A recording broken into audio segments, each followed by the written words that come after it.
खबरों की शुरुआत करेंगे बिहार से, जहां पर जहरीली शराब पीने से मरने वालों की संख्या अब 54 हो गई है। इसे लेकर बिहार की राजनीति में बेहद सरगर्मी बनी हुई है। शराब कांड को लेकर सड़क से लेकर संसद तक विपक्ष का हल्ला बोल देखने को मिल रहा है। शराबबंदी के बावजूद जहरीली शराब से मौतों को लेकर विधानसभा में बीजेपी लगातार नीतीश कुमार पर हमलावर है। बीजेपी ने जहां इस मामले पर मार्च निकाला और सीएम नीतीश कुमार को घेरने की कोशिश की, तो वहीं नीतीश कुमार ने बीजेपी की मांग को ठुकराते हुए कहा कि शराब से मौत होने पर किसी को मुआवजा नहीं दिया जाएगा। नीतीश कुमार ने कहा कि शराब पीकर मरने वालों के प्रति उनकी कोई संवेदना नहीं है। अरे तब तो बिहार में हर जगह कहेंगे देखो मरा, दारू पिया तो मरा, मत पियो, मरोगे, इसका तो और ज्यादा हम प्रचार करवाएंगे। तो दारू पी के मर जाएगा तो उसको हम लोग कंपनसेशन देंगे, सवाल ही नहीं पैदा होता। ये कभी मत सोचिए। और नहीं, अगर यही करना है तो सब मिलके तय कर लीजिए, खूब कहिए कि शराब पियो। इसलिए ये सब बात ठीक नहीं है। पिएगा, गड़बड़ पिएगा, मरेगा। तो इसलिए इस बात का ध्यान रखिए, हम इससे आग्रह करेंगे। तो वहीं शराब कांड पर बीजेपी सांसद सुशील कुमार मोदी ने नीतीश कुमार पर वार करते हुए कहा कि उन्हें नैतिक जिम्मेदारी लेते हुए इस्तीफा दे देना चाहिए।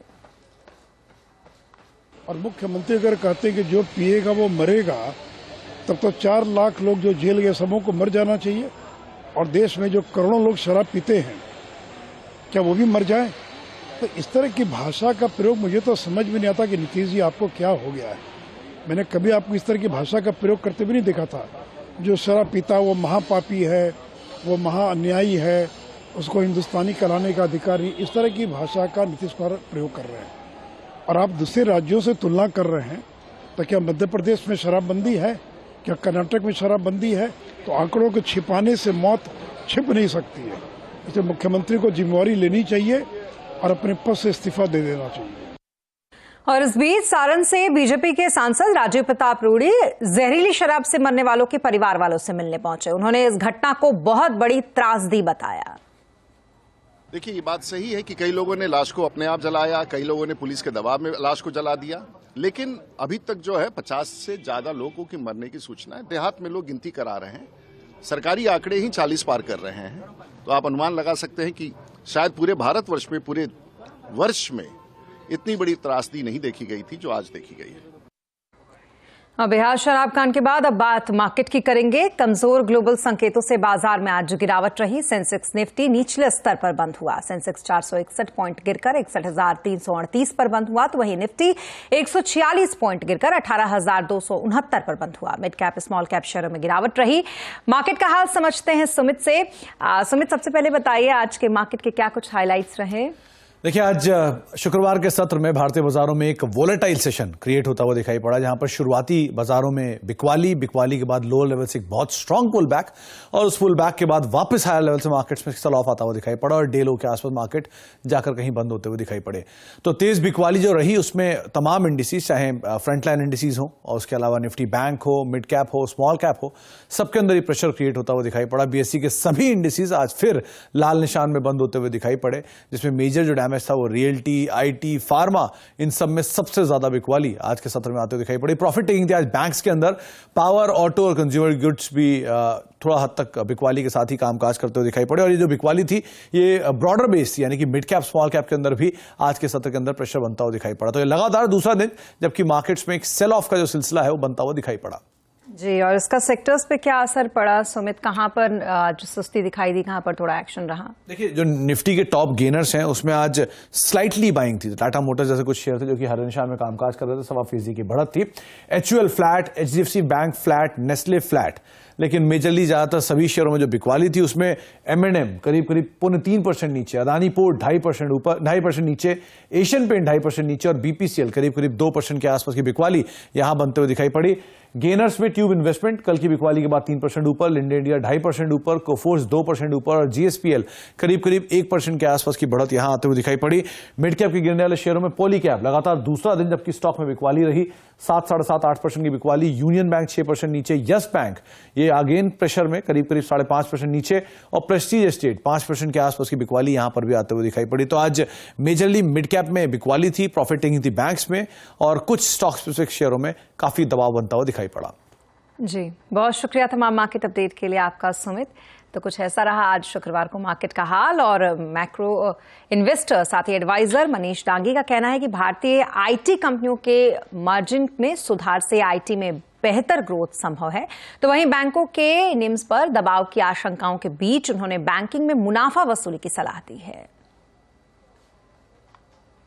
फिलहाल अगर देखें तो शायद जो कमजोरी थी आईटी की या टेक की, खास करके यूएस में अगर मैं देखता हूं तो वहां पे वो शायद एंड ऑफ स्ट्रेस में है, क्योंकि वहां पे ले ऑफ ऑलरेडी बिगिन हो चुके हैं। काफी जो एक्सपेक्टेशन है अर्निंग्स की कम आ गई है। एक्चुअली जो बड़े आईटी स्टॉक्स हैं वो रिलेटिवली सस्ते हैं, तो वहां पे एट मार्जिन मेरा व्यू है कि शायद यूएस टेक जो है वो रिलेटिवली एक्चुअली ओवरवेट की सिचुएशन में आ रहा है। इंडियन आईटी भी ठीक ठाक ही है, बट वो relatively for the growth and आप बाहर के जो अच्छे आईटी स्टॉक्स हैं उनको कंपेयर करेंगे तो वो अभी भी मुझे महंगे लगते हैं। But within India I think you can bet that IT at margin would actually do better.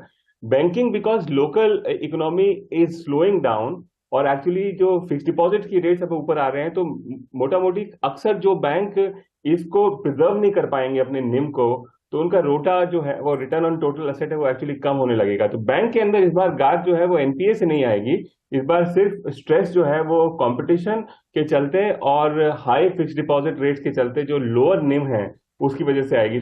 और बाजार में क्यों है गिरावट का मूड, आज आवाज अड्डा में इसी पर करेंगे चर्चा शाम 7:57 पर।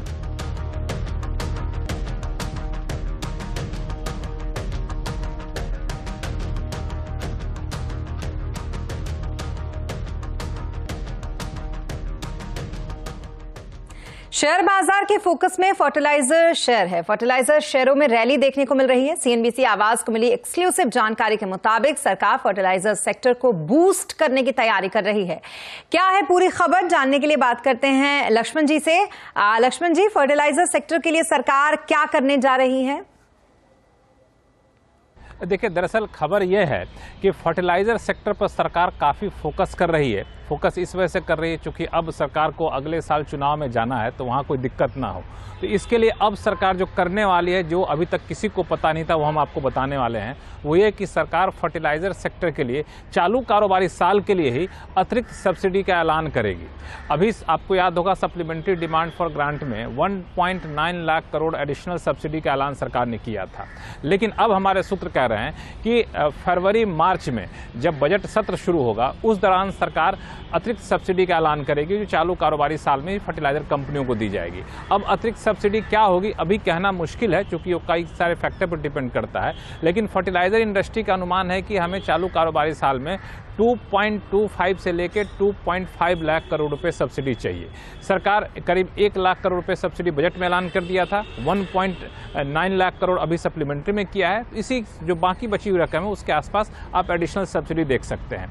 और इसके पीछे वजह यह है कि पिछले दिनों फर्टिलाइजर इंडस्ट्री का डेलीगेशन एक फर्टिलाइजर मंत्री से मिला था और वहाँ पर उन्होंने कहा कि जिस तरीके से सब्सिडी दे रहे हैं उससे थोड़ा सा हमें नुकसान की आशंका है, क्योंकि हमने ऊंचे दाम पर इंपोर्ट किया, सस्ते दाम पर घरेलू बाजार में बेचा, आप फर्टिलाइजर के दाम बढ़ाने की भी छूट नहीं दिए थे, तो हमें नुकसान ना हो ये सुनिश्चित करिए। तो वहाँ पे फर्टिलाइजर मंत्री की तरफ से आश्वासन मिला फर्टिलाइजर इंडस्ट्री को कि आप बिल्कुल भी चिंता ना करें, आपको नुकसान नहीं होने दिया जाएगा। उसके बाद से पूरी फर्टिलाइजर इंडस्ट्री काफ़ी गदगद है कि हमें नुकसान नहीं होगा और सब्सिडी का भुगतान भी हो जाएगा।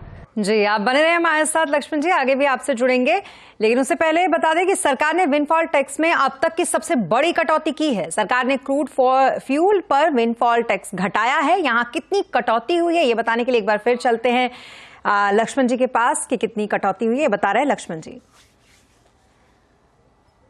रिडक्शन कह लें या फिर कहें कि अब विंडफॉल टैक्स का जो खौफ था या फिर जो प्रावधान था वो लगभग खत्म होने का कगार पहुंचता जा रहा है और सरकार ने विंडफॉल टैक्स में अब तक की सबसे बड़ी कटौती की है।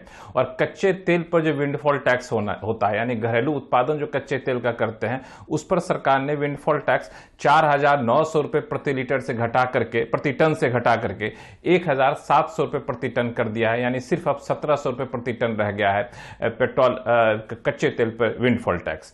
पेट्रोल पर सरकार ने, आपको याद हुआ कि एक हफ्ते फोर्टनाइट के बाद ही ड्यूटी हटा दी थी, तो वो ड्यूटी हटी ही है, तो उसमें किसी भी तरह का कोई बदलाव नहीं है। यानी पेट्रोल के एक्सपोर्ट पर कोई ड्यूटी नहीं लगेगी, पेट्रोल पर कोई विंडफॉल टैक्स नहीं होगा। एटीएफ पे सरकार ने विंडफॉल टैक्स में बड़ी कटौती की है, ये 5 रुपए प्रति लीटर से घटा करके 1.5 रुपए प्रति लीटर करने का फैसला लिया गया है। यह भी अब तक की सबसे बड़ी कटौती है। डीजल के एक्सपोर्ट पर भी ड्यूटी जो है 8 रुपए प्रति लीटर से घटा करके 5 रुपए प्रति लीटर कर दी गई है। 5 रुपए प्रति लीटर बता दूं कि इसमें 3.5 रुपए तो एक्सपोर्ट ड्यूटी होती है और 1.5 रुपए एडिशनल एक्साइज ड्यूटी होती है। तो ये भी अब तक की सबसे बड़ी कटौती है। यहां पे एक चीज बता दूं कि आपको याद होगा कि जब सरकार ने विंडफॉल टैक्स लगाया था, उस वक्त कहा था कि अभी $110 के आसपास कच्चे तेल की कीमतें चल रही हैं, अगर $40 तक की कमी आती है तो हम इसको खत्म कर देंगे। तो मुझे लगता है जिस तरीके से कमी आई है, कमी और आगे आती है, तो इसको खत्म करने की संभावना से आप इनकार नहीं कर सकते हैं। और मौसम बदलने के साथ ही सर्दी खांसी के सितम भी शुरू हो जाते हैं, लेकिन इस बार जिद्दी सर्दी जुकाम से लोग बेहाल हैं। कोरोना के बाद घटती इम्यूनिटी का असर है या कोई और कारण? आखिर क्या वजह है? कैसे रखें हम अपना ख्याल? इसी पर कंज्यूमर अड्डा में करेंगे चर्चा शाम 5:57 पर।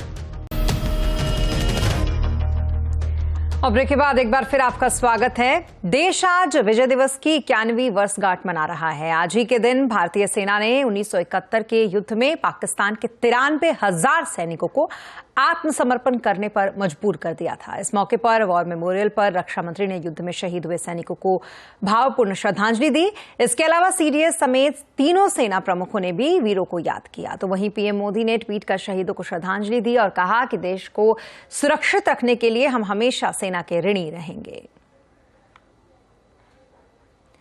त्वांग झड़प के बाद भारतीय सेना की पहली आधिकारिक प्रतिक्रिया सामने आई है। ईस्टर्न कमांड के कमांडिंग अफसर ने कहा है कि लोगों में किसी भी तरीके की अफवाह पर लोग ध्यान ना दें। भारतीय सेना को कोई बहुत बड़ी हानि नहीं हुई है। इसमें दोनों ही तरफ से मामूली चोटें आई हैं। वहां के स्थानीय कमांडर ने इस मुद्दे को सुलझा लिया। आपको बता दें कि 9 दिसंबर को अरुणाचल के त्वांग में भारत और चीन के सैनिकों के बीच झड़प हुई थी, जिसमें भारतीय सेना ने अपने साहस का परिचय देते हुए चीनी सेना को पीछे खदेड़ दिया था।